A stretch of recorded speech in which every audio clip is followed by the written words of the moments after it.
So today we're diving into a really powerful personal story. It's titled Turned Away in Paris, a story of subtle racism. And it's more than just, someone not getting dinner. Oh, definitely. Mhm. It goes way deeper. It's about dignity, identity.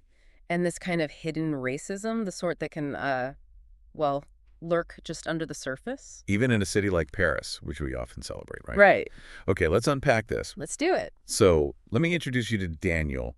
He's 32, a black man originally from Cameroon, Okay. moved to Paris about 2 years ago.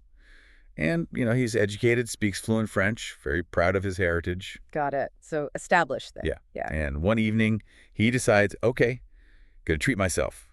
Dinner out. There's this beautiful restaurant he knows near the Seine. Walked past it loads of times. Right. Probably seen people inside. Exactly. That's what he said. Saw people laughing, enjoying themselves. And he thought, tonight, that'll be me. I'll sit there too. Makes sense. A nice evening planned. But then, the moment he actually steps inside, things change. Uh-oh. The hostess, she looks at him. Yeah. There's this hesitation, Yeah. And then she just says, sorry, we are fully booked. Fully booked. But was it? Well, Daniel said he looked past her. More than half the tables were empty. Clearly empty. Wow. Okay. So he asks politely, can I wait? Or maybe book for later? Reasonable questions? Same answer. Her Firm. Fully booked. to shut down. Completely. And then, get this, right after him, a white couple walks in. Okay. No reservation. He heard them say it. Oh. Seated. Immediately.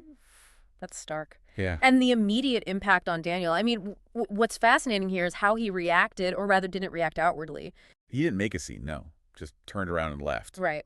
But inside, he described feeling, well, invisible. Invisible. He said, and this is powerful, like, my presence was a problem. Wow. Like I didn't belong. It wasn't just about the table, was it? It was that feeling of being pushed out, excluded. For no reason other than, well, who he is. Exactly. Not about his actions, not about anything he did wrong, just him being there. That feeling must be awful. It's profoundly unsettling. And if we connect this to the bigger picture, Daniel's story, sadly, it's not unique. You hear this quite a bit. We do. Reports from all over Europe, really. Paris, Rome, Berlin, you name it.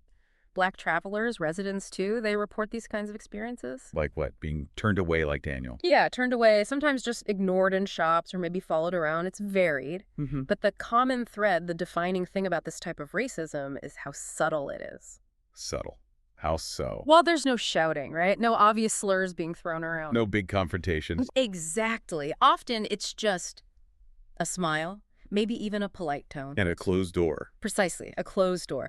And that subtlety, when racism isn't loud, it actually becomes much harder to call out, harder to confront. Yeah, I can see that. It's slippery. Very. But that's exactly when it's most dangerous. It chips away quietly. It's this quiet denial of someone's basic dignity. Wow.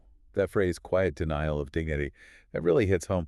When you talk about the quietness making it dangerous, it makes you think, what's the actual effect on the person going through it? Do the sources talk about that?